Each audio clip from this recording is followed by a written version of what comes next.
Hi, I'm Samantha Anderson, Director of Communications for Newton Public Schools, and I'm here with Superintendent Mr. Van Rankin, and we're here to go over last night's Board of Education meeting, as well as just any questions you may have. We are streaming this on all of our pages, so if you have any questions, leave them in the comment section. I'll kind of jump between the different pages to try to make sure we're not missing anything. But first things first, let's just get to talking about last night's board meeting. There was some discussion about some graduation requirement changes at the high school. Will you just give us an update on that? Yeah, essentially the graduation requirements that are currently in place for those students are going to remain.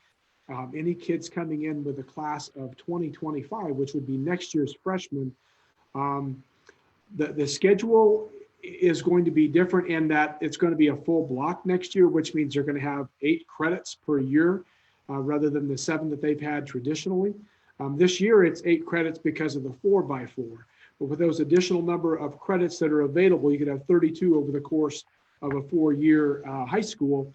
They're going to increase that to 26 for 24. They're also going to remove a 0.5 PE, which it's currently 1.5 now. And they're going to remove the computer applications requirement of 0.5. And that computer applications course is essentially going to be pushed down to the middle school level, which will be a real positive thing, because what that will do, that is an introductory, what they call CTE pathway course, meaning that if they take that introductory level at that middle school, it opens up more pathway opportunities at the secondary level, which is something over time that we're going to continue to try to push pathway courses, the introductory level courses, down to the middle school when we have the capacity to do so. So this is a positive change and something that the incoming freshman class next year, when they enroll to their schedules, they'll enroll to that. Okay, one other big point of discussion was our gating criteria and just different updates about COVID-19. Will you let us know what families can expect over the next month or so? Between now and March 1st, our schedule is going to, at the secondary level, grades 7 through 12 is going to remain the same. It's going to be that rolling hybrid schedule where you have alternating Monday, Wednesday, Friday, 1 week, Tuesday, Thursday, the next, and vice versa. So that schedule will not change. Beginning March 1st, we will be in full 100% attendance at the secondary level, which means pre-K through 12 will be full in person. Our numbers right now are excellent. They're great. And I'm talking numbers countywide and also numbers within the school district, which we're really excited about. That means that the things that are being done in the school and also in the communities that make up our district are working. So, you know, as long as those trends hold, we were in the first time, if you were to go back and look at our old color system, when we look at the 3 data points with percent positive, the trend, and our attendance, we were green this last week for the first time, or this week for the first time, honestly, for the first time since September the 28th. Okay, since September the 28th, but we've been trending yellow right now since the middle of December, which we've been flirting with that green level. So we're excited about that. The only time then that we would change that mode of operation in any facility after or beginning March 1st would be if we have some disease transmission, some COVID transmission within the building, or we had staffing issues related to not being able to open it up and having to go remote. So real excited about that. That's a push across the state as well. And obviously, if you've been paying attention nationwide, that's been a push nationwide too. So it'll go well. We feel good. We have testing available at the schools, symptomatic and asymptomatic testing that's available. The asymptomatic surveillance testing for our staff right now, especially, and there is symptomatic testing that's been available for students if the student has symptoms, which Nurse Lehman and our other nurses in the district have done a great job of administering. So we feel comfortable about this. And we'll just see how it goes. I think it's going to work out well. It gives you a 2-week period before the spring break to get into the grind of going to school every day as a student. And then you have that spring break, and then you're ready to go down the home stretch. Right, and this is just a reminder, if you have any questions, make sure you leave them in the comments section. We'll go as long as the questions keep coming. So it could be a while, it could not be a while. There'll probably be a cutoff time eventually if it goes for too long, but we did have a question about the gating criteria specifically. What went into the decision to start in green in March rather than in the next few weeks or so? We want to make sure that this trend holds in terms of those numbers. If you remember before, there are two things. We want the trend to hold, and the vaccines are rolling out to staff. We actually received a message this morning from the Harvey County Health Department indicating that all of our staff that have said, and we're not just talking teachers, we're talking all staff that have indicated that they want a vaccine. Well, they've all been accounted for in terms of having one scheduled, having the first round scheduled. So by spring break, all of our staff, or shortly thereafter, maybe even during spring break, all of our staff will have received that second round of vaccinations. So a little bit longer, I just felt a little bit better. Most everyone should have had the first shot that signed up for the vaccination. So that's one of the biggest reasons why, because we still have the issue with not being able to socially distance.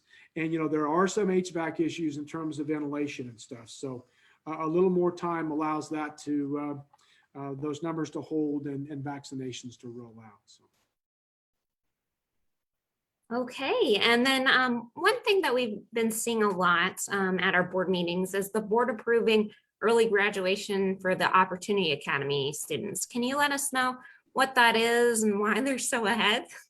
Well, it's not a matter of that they're ahead. One of the things, their setup is so much different than any of the other schools in our district. And I've been in districts or associated with districts that have opportunities like this for students.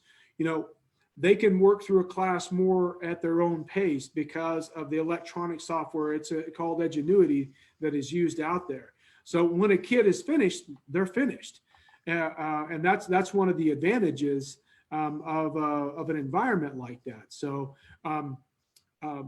it's just that beast is a little different. Now, if you'll remember, and I can't remember what months these were approved, we did have a large list of students at Newton High School that asked for early graduation after the first semester. With us switching to that 4x4 block, they could wrap up those graduation requirements. And so we did have a relatively large list that also graduated that semester there. When I think about it from an educational perspective, I'd love for us to be able to figure out a way we could do this for every kid. I really do. And that's kind of scary when I say that kind of stuff, because that's not what the traditional school system is set up to do. But that's where that personalized learning, which our state of Kansas really wants us to begin exploring. That's where I think we need to head. And that's one of the reasons I'm excited to be in Newton, is we can maybe do that a little quicker here. It's a great question. And then I'm going to throw another one at you, just something I've seen over the last couple of days. Before I do that, one last call for questions. If you have any, make sure you get them in the comments section. I had some questions yesterday because I'm sure all of us had noticed that it was a snow day yesterday. And I know I worked from home in my comfy clothes and that was great, but what all goes into that decision? It's not, because the Chiefs lost and we were really sad, right? Like there's more that goes into that, right? Well, yeah, there's a lot that goes into that. It's so funny. I mean, I kind of grin because folks just think we get up, we look out the window, if it's snowing or whatever, then we make the call. Sheila Swalene, who is our transportation director, she gets up about 4:30 in the morning and starts driving roads. I'm out at that time as well. Usually, sometimes it's 4:45. Sheila beats me usually out driving the roads to make sure that the roads are safe. Okay. I also communicate with a lot of the area superintendents. There's a real active network of us because, we want to ensure safety for all of our students. We also want to make sure that we're kind of somewhat on the same page as it relates to that.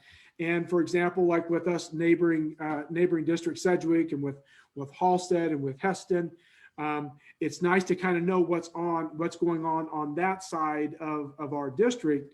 So we know that our students that are more towards that end, they can tell me what those road conditions are there as well. So, and like this past Sunday, for example, no one was really expecting this until about Sunday afternoon or maybe Saturday night. There was some indication that there might be some precipitation.